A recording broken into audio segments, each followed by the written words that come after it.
Так, кайра улайбыз.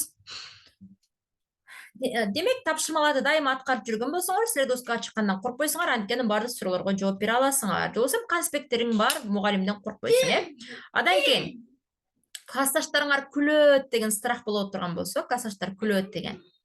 Бир нерсени түшүнгүлө. Классташтар күлөт десеңер. Көрсө, адам күлгөндү жакшы көрөт экен. Көрсө, адам көпчүлүк болуп күлгөндү жакшы көрөт экен. Көрсө, адам, мына мээси де өзү байкабан абалда. Көрсө, адам көпчүлүк болуп бир адамды күлкү кылганды жакшы көрөт экен. Мисалы, доскага просто мисал айтып атам, просто Асемай, сен доскага чыксаң, биз Арет, Байел, Ихсан, Кубаныч баарыбыз саңа күлгөндү жакшы көрөт экенбиз. Ал мээбизде, подсознательно мээбизде. Өзүбүз акылыбызда болбосо дагы, жан дүйнөбүздө, душабызда дегендей. Ошондуктан сен мага күлүп атышат деп реакция бербегин. Сен эмнени түшүнүшүң керек? Адамдардын күлкүсү келген инстинкт деп коет. Инстинктти кармап кетти деп эле коесуң. Болду. Ошондой эле кармап, адамдардын күлкүсү келген инстинкт кармап кетти, ошон үчүн күлүп атат дейсиң. Сен болсоң, ага көңүл бурбайсың, обращение кылбайсың, кадимкидей сүйлөй бересиң. Сен көңүл бурбай, обращение кылып, кадимкидей сүйлөй берсең, классташтарың сага күлбөй токтолуп калышат. Же болбосо, жооп берип атсаң, сага күлүшүп атса, сен токтотосуң дагы, сен дагы күлүп аткан балага карап туруп, эгер сен аябагандай шуточный баягы характериң күчтүү болгон болсо, жакшынакай тамаша менен жооп берип коюп, серьезно кайра сабагыңды, темаңды айта берсең болот. Эгерде шуткалашканга сенде мүмкүнчүлүгүң жок болсо, же шуткалаша турган сөз таба албай кала турган болсоң, унчукпай, көңүл бурбай, балдарды тиктебейсиң, дубалды, потолокту же терезелерди карап туруп, кайра сүйлөй, же мугалимге карап туруп сүйлөй бересиңер. Так, эми түшүнүктүү болдубу? Каршы барбы? Ооба. Демек, эмне кылат экенбиз? Классташтар күлө турган болсо, эмнени түшүнүшүбүз керек экен?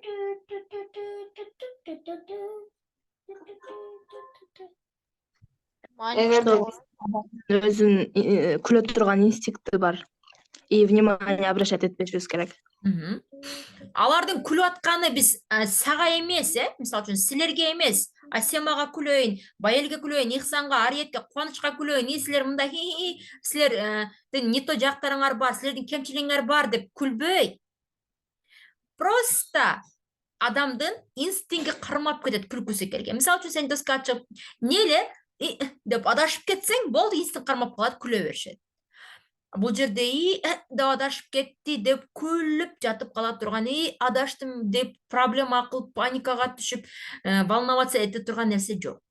Сен кичине мини повод бердиң, болду, алардын инстинкти кармап калат. Повод эле берип койсоң.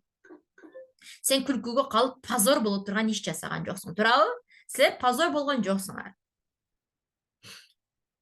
Так, андан кийингиси эми мугалим дегенге бир аз кененирээк токтоло эле. Мугалим. Көрсө,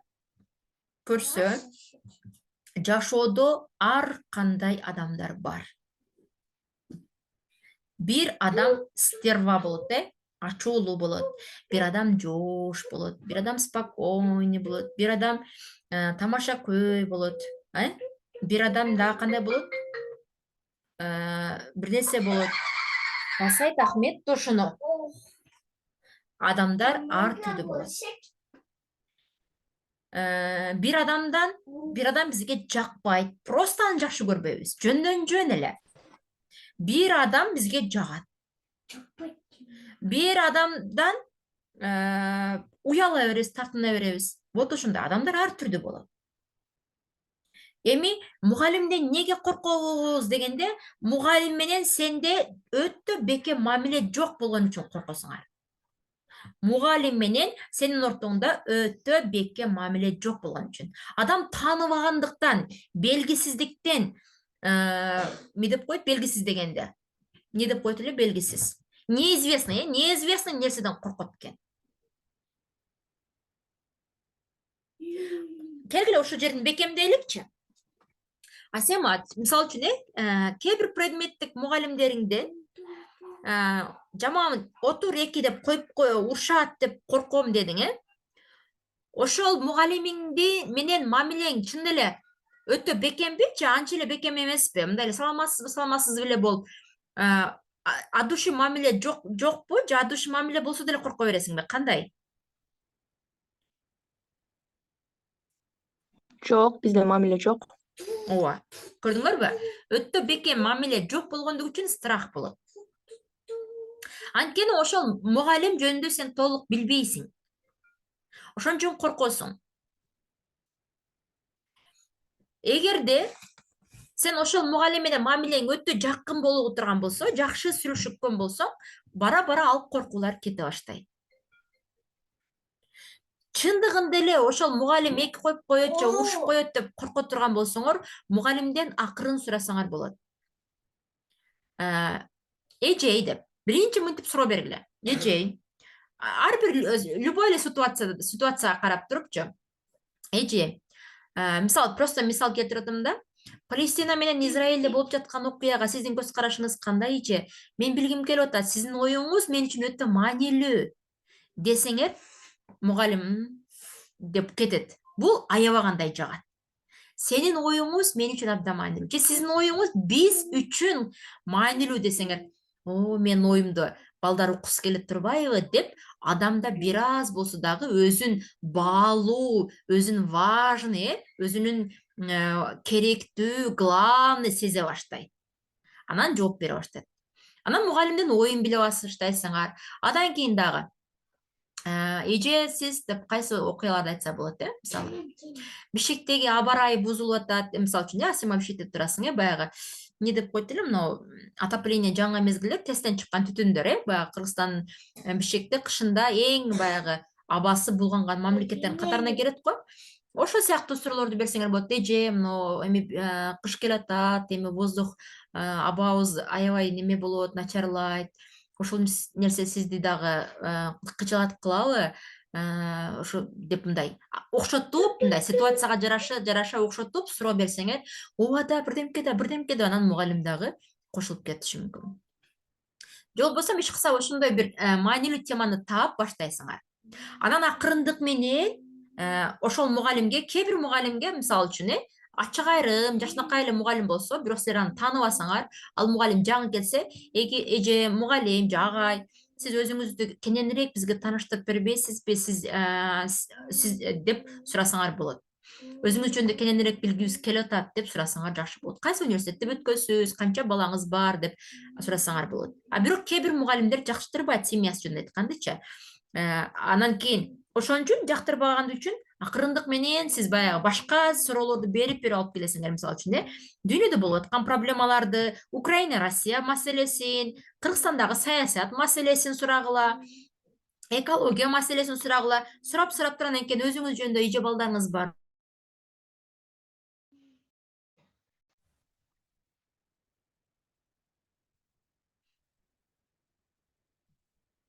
Мен интернетим өчүп калды го, Так. Менин сөзүм кайсы жерде үзүлүп калды?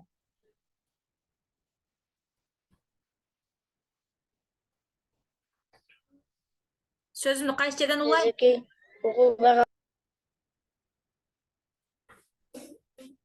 Же болбосо дедиз билечки. Же болбосо эмне дедим? Катуу угулбай калдыңыз элечки. Кайта баштай берейин, мисалы, ошол мугалимди дүйнөдө болуп аткан окуялар жөнүндө сурагыла, экологиялык проблемаларды сурагыла, Кыргызстан экологиясы боюнча проблемаларды сурагыла, дагы эмнелерди сурагыла. Андан кийин анан акырындык менен анан мугалим, сиз кайсы университетти бүткөнсүз, сиз канча балаңыз бар деп туруп акырын сурап, мугалим жөнүндө бир аз маалымат билип алсаңар, силерде ошол мугалимге болгон страхтар кете баштайт, коркуулар кете баштайт.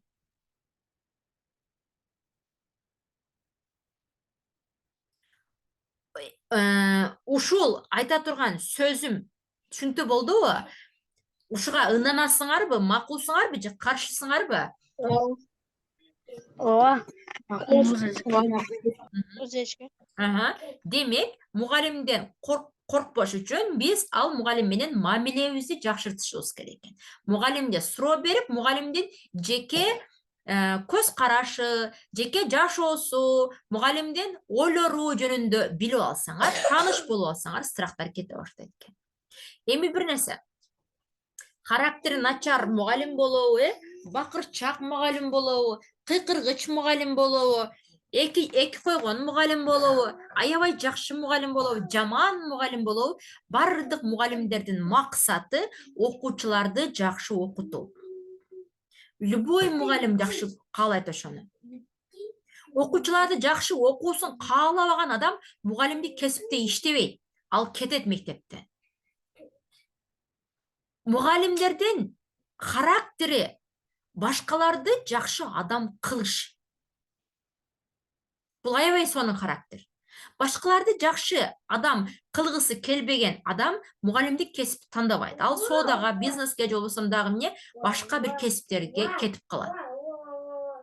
Ошондуктан мугалимдер жөнүндө жакшы ойдо болгула.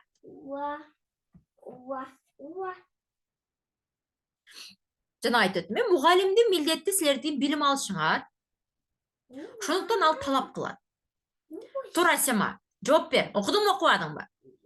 Мен үнүм канчалык коркунучтуу болбосун, грубый болбосун, катуу болбосун, болгон менин тур, айтып бер. Окудуңбу, окубадыңбы? Десем дагы менин максатым, түбүндөгү максатым Асемага жакшылык эле кылыш. Асеманын пайдасыга. Жаман көрсө, антип сурабайт дагы, эки койбойт дагы, внимание обращение кылбайт дагы, таптакыр көңүл бурбай коет. Коркушубуз керек, мугалим сага таптакыр көңүл бурбай койгондой. Ато сенен тапшырма сурап, мында кылса, ал жакшы. ГАИлердин максаты эмне? ГАИлердин милдети жол нарушение кылган адамдарды токтотот, токтотуп, штраф салып, бизге жолдо безопасный состояние берет. Докторлордун максаты эмне? Биздин ден соолугубузду жакшыртып берет, докторлор. Ошондой эле мугалимдердин максаты бизди жакшы билим алдыруу. Силерди окутуу. Сону. Мугалим бир гана бардык 99,99% мугалим бардыгы сабакта тынч отурбаган, сабакка мешайт кылган, сабагын бузган балдарды урушат.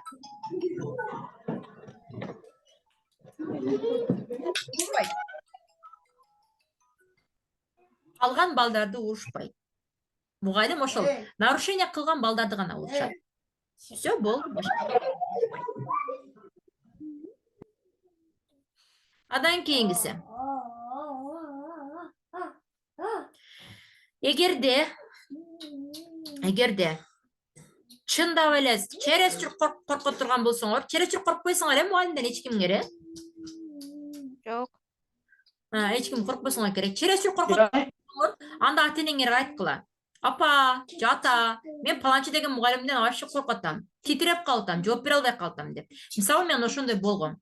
Мектептен бир мугалимден чересчур коркот элем, университетте окуганда бир мугалимден коркотум. Кадимкидей тизлерим калчылдап, колдорум калчылдап монтуп калат эле. Билген нерсемдин бүт баарын унутуп калат эле.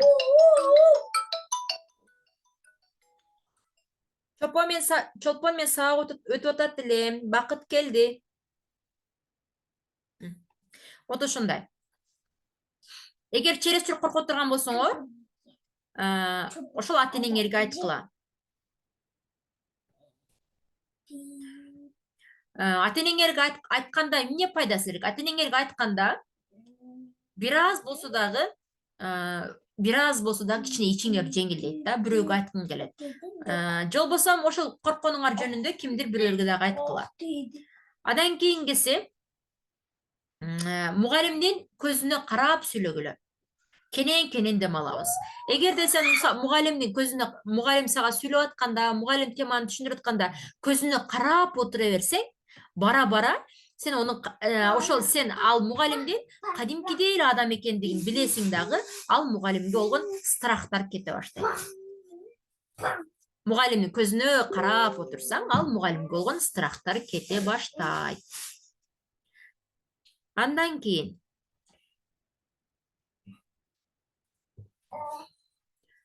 кечеги өткөнгү сабакта айтканбыз, чек ара деген темада айтканбыз, мугалим класс балдарды шылдыңдап, күлүп, жаман сөз айтканга акысы жок. Мугалим сенден талап кылып, урушуп, тапшырманы сураганга акысы бар, бирок мугалим сени шылдыңдап, күлүп, жаман сөз айтканга акысы жок. Так, мугалим жөнүндө бөлүгү, сабактын бөлүгү аяктады. Суроолоруңар болсо, суроо, түшүнгөн болсоңор плюс, каршы болсоңор минус жаза кеткиле. Эже, сурай берсем болобу? Сурай бер. Могу эми бар го, ошо жана айтпаспы, эже деген сени шылдыңдап мындай Кыргыз Республикасынын эмесинде барбы? Правилаларында. Мугалимди шылдыңдап күлгөнү бар. Мугалимдин атайын өзүнүн эмеси бар. Мугалимдин укуктары, мугалимдин милдеттери жана ушкса мугалим боюнча атайын эме бар. Толтура бар, анын ар бир закондор менен унутуп калганмын. Мугалим эч качан окуучуну арыет сенин башың жок деп шылдыңдап күлгөнгө акысы жок. Не болду, неге?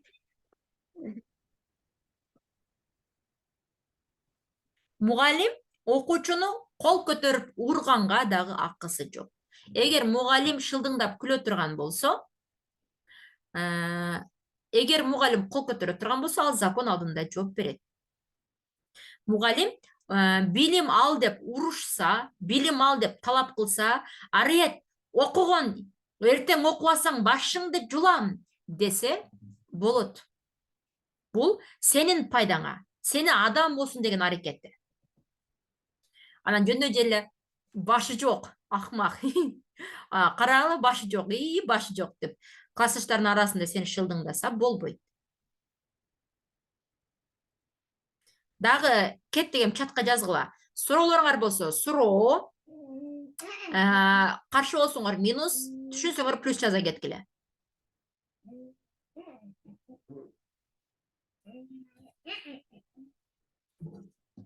Байел плюс, Ихсан плюс, Арет, Асема, жакшы, Кубаныч, рахмат. Так, эми сабактын кийинки бөлүгү. Ийгиликсиз болуп калам, жооп бере албай калам, билбей калам, адашып калам деген страхтар барбы силерде? Кээде бар. Жок эжеке. Жок эжеке. Жок. Билбей калам, ката жооп берип калам, билбей калам, ката жооп берип калам деген страхтар. Доска чыккандабы? Доскага чыкканда же болбосо жооп берип атканда же любой эле учурда баягы школдо, мектепте билбей калам, ийгиликсиз болуп калам, эки алып калам, неудачный болуп калат деген коркуулар барбы? Жок. Бар. Кээ бириңерде бар, кээ бириңерде жок экен, Жакшы. Анда бул боюнча бир аз маалымат берип кетсек. Мындай терең ойлонуп көр.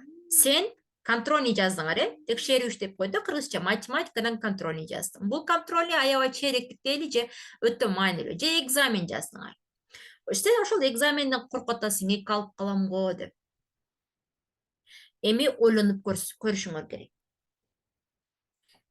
Демек, сен экзамен жаздың, коркуп атасың. Эч качан коркконго жол жок. Себеби эч нерсе кылбаган адам гана ката кетпейт. Эгер сен ошол экзаменге барбай койсоң, эки дагы албайсың. Эгер сен ошол контрольный жазбай койсоң, эки дагы албайсың. Бирок бул аябай жаман. Өтө жаман. Хотя сен мектепке бардың, ошол экзаменди жаздың. Зато сен 2 болсо да калдың.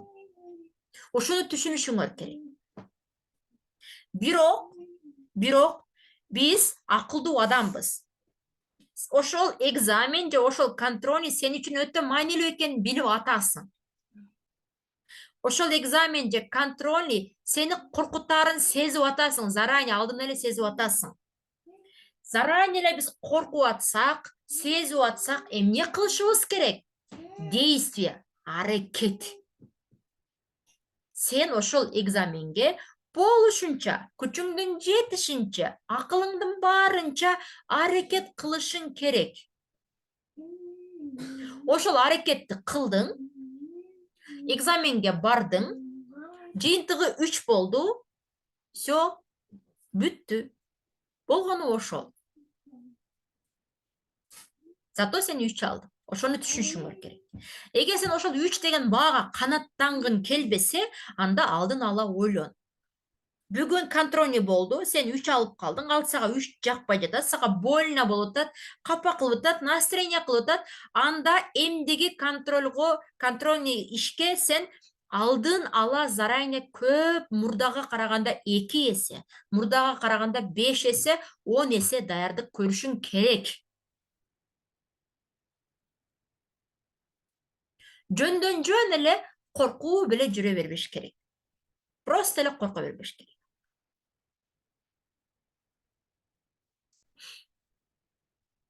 Дагы экинчи нерсе. Цифралар силердин тагдырыңарды чечпейт анча эле. Мисалы мен билем, орус тилден 3 чыкканда чейрегимечи мектепте окуп жүргөндө кайсы бир жылдары экен, бир мугалимден аябай коркконмун, 2 жыл сабак берген. Ошол мугалимге титиреп эле калтырап корко берет элем, бирок мен же ата-энеме айтпаптырмын, же завучтарга айтпаптырмын, же эч кимге айтпаптырмын, бирок аябай стресс болот элем да. Ошонун сабагы орус тили дегенде менде кадимкидей стресс. Стресс абалда болсоң, эч качан мээңе сабак келбейт. 2 жыл ошол агайда стресс болуп сабак өткөнмүн. Анан бара диктанттарды да 2 жаза баштадым, билгенимди айта албай баштадым, жооп бере албадым. Бааларым начарлап отуруп, акыры чейрегим 3 чыккан. Ошондо ушунчалык ыйлаган экен, мен эми асманым түшүп кеткендей ыйлаптырмынчы.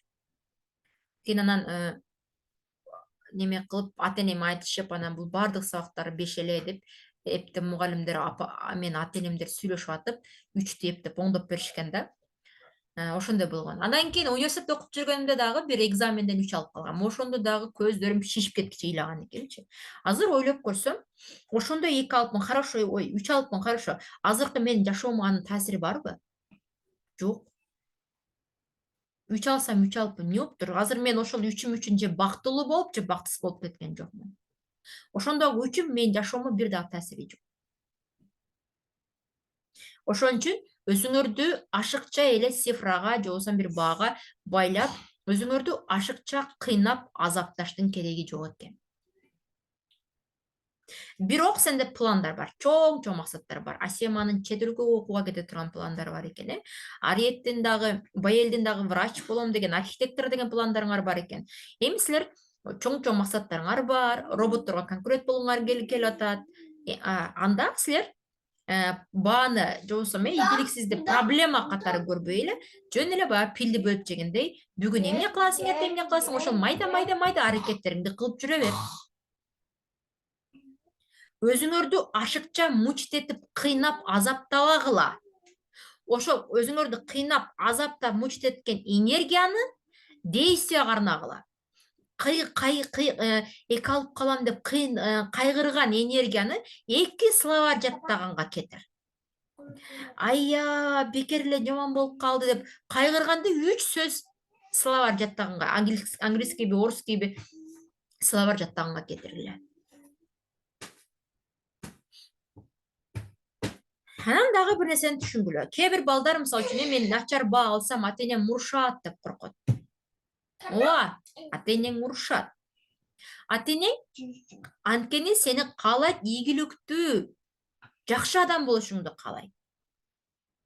Ал сенин ийгиликтүү болушуңду сен бааларың аркылуу көрүп турат. О, менин балам 5-ке окуп атат, менин балам 4-ке окуп атат. Кудай буйруса, сөз бул келечекте чөткү бала болуп чыгат деп ойлойт. Ошон үчүн senden 5 alışыңды қалайды. Бирок унутпагыла, ата-эне сен двоечник болсоң дагы, ноличник болсоң дагы, отличник болсоң дагы сени жакшы көрөт. Адан кийинки лайфагы, жашоодо сөзсүз түрдө бош болгон убактыңарда адамдардын биографиясын изилдегенге аракет кылгыла.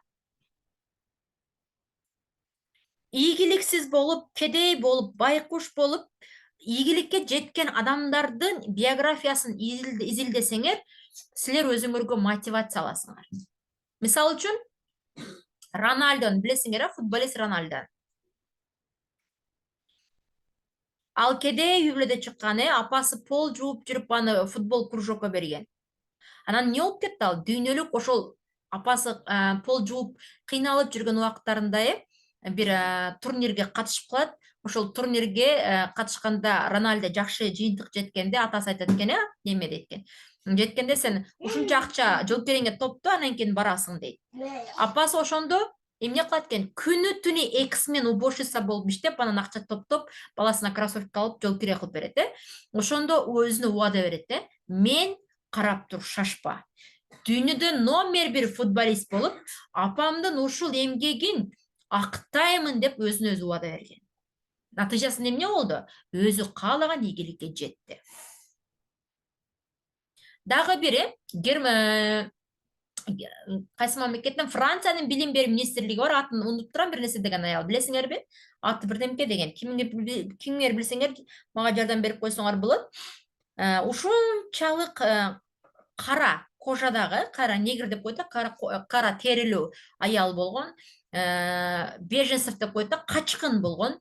Мектепте аны бардыгы кошкон эмес, шылдыңдаган, маскаралаган, байкушту чумо кылышкан, ошентип окуган. Бирок ал эмне болуптур?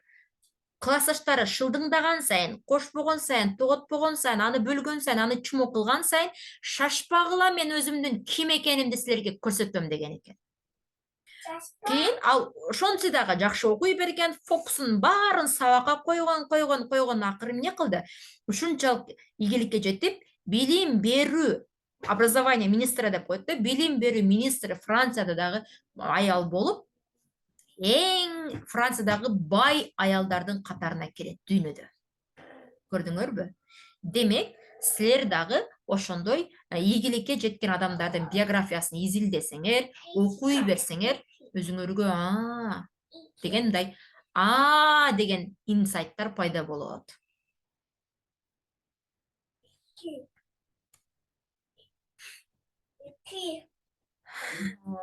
Эгерде дагы бир нерсени унутпагыла, жеңилип калып, кайгырып, стресс, депрессияга батып калышат. Ошол эле олимпиададан, ошол эле спорт кубоктордон, ошол эле сабактан, эмне болсо дагы кайсы бир конкурстан, же болбосо ОРТ болобу, же болбосо ар кандай SAT, TOEFL дейбизби, же Асем айткандай кандайдыр бир конкурстар дейбизби, ошолордон өтпөй калсаңар стресс, депрессия болуп кетишиңер мүмкүн. Бирок бир нерсени түшүнбөгүлө. Кудай адилеттүү, Кудай честный. Мисалы үчүн, Асема ошол өзү айткандай бирдемке деген экзаменге 100% энергиясын кетирип, 2 жыл убактысын кетирип, 1000 саат даярданган болсо, бай эл дагы 100% энергия кетирип, 100% багындай 2 жыл аракет кылып, 1000 саат эмес, 1000 саат 10 мүнөт, 10 минутта ашыкча даярданып койгон болсо, 1000 саат 10 мүнөттө же 1000 саат 5 мүнөттө болсо дагы ашыкча даярданып койгон болсо, Кудай бай элди экзаменден өткөрүп жибериши мүмкүн. Асема болгону 5-10 мүнөттө артта калып калат. Анан Асема ыйлап отуруп калганга болбойт. Кудай адилеттүү. Карап көрөт, кимиси күчтүү, кимиси кичине болсо дагы көбүрөөк аракет кылды. Ошонун пайдасына результатты берет. Демек, сілер ортадан өтөйін, SAT TOEFL-дағы бірдемке деген экзаменден өтөйін, дағы бір нәрсе қылайын, мақсатыма жетейін десеңер, ошончо көп аракетті қылғыла, плюс ешқачан Құдайды ұмытпағыла. Ешқачан Құдайды ұмытпағыла. Дуа плюс аракет Құдайдың ырайымын келтіре беріші мүмкін. Сен күчіңдің жетішінше, мысалы үшін, 100% энергияңды кеттіріп, бирок 500 саат деле уақыт бөле алдың. Уақытың жоқ, апаңа жардам бересің, бөбектеріңді қарашасың, бірдемке қыласың, же үй іштері көп, бірдемке болосыңдағы, сен 200 саат деле аракет қылдың, бирок Құдайдан арыдан жалынып бассаң тұрсаң, Құдай, мен ошол экзаменден өтіп кетейін, Құдай, ошол мен ортадан өтіп кетейін деп Құдайдан жалынып, жалбарып сұрай бере тұрған болсаң, байел 1000 саат даярданып кетті. Асема 200 саат даярданып кетті. Бирок Асема ушунчалык Кудайга жалына берсе, Кудайдын ырайымы келип кетиши мүмкүн. Ал ушунчалык боорукер зат Асеманын пайдасына чече бериши мүмкүн. Байел окуш керек делер. Просто роботко окшоп эле окуй берсе, өзүнө ишенип, Кудайга эмес, өзүнө ишенип окуй берсе, Асема Кудайга жалдырай берсе, Асеманын пайдасына чече бериши мүмкүн. Түшүндүңөр да? Анан эч качан жеңилип калганда настроение болбогула. Конечно, больно болот, капа болот. Бул Кудайдын каалоосу. Түшүнгүлө. Мага караганда тиги көбүрөөк аракет кылыптыр. Мага караганда ал Кудайдан көбүрөөк сураптыр деп кабыл алышыбыз керек. Ошондо бизге больно, же болбосо кыжалатчылык, кайгы кичине болсо дагы азыраак болот. Так, бүттү ушуну менен сабак. Ушуну менен сабак бүттү. Зеригип кеттиңби, Кубаныч? Так, бүгүнкү сабактан кандай инсайт алдыңар? Бүгүн биз сабакта эмне кылдык? Биринчи сабакты кайталадык, тынч отуруш бассак эмне кылабыз дегенди кайталадык. Доскага чыккандан уялсак эмне кылабыз деп кайталадык. Мугалимден корксок эмне кылабыз деп сабак өттүк. Касаштарың шылыңдаса эмне кылабыз деп сабак өттүк. Неудачный, билбей калам, жеңилип калам, ката кетем деп корксоңор эмне кылабыз деп сабак өттүк. Акырында ийгиликсиз болуп калыштан корксом эмне кылам деп сабак өттүк. Жакшы. Эми бүгүнкү сабактан кандай инсайт алдыңар? Бүгүн только лекция сабак болду, только мен сүйлөдүм. Инсайттарыңарды бөлүшүп койгула. Мен айтсам болобу? Азыр. Мен муну өзүнчө сактап коеюн.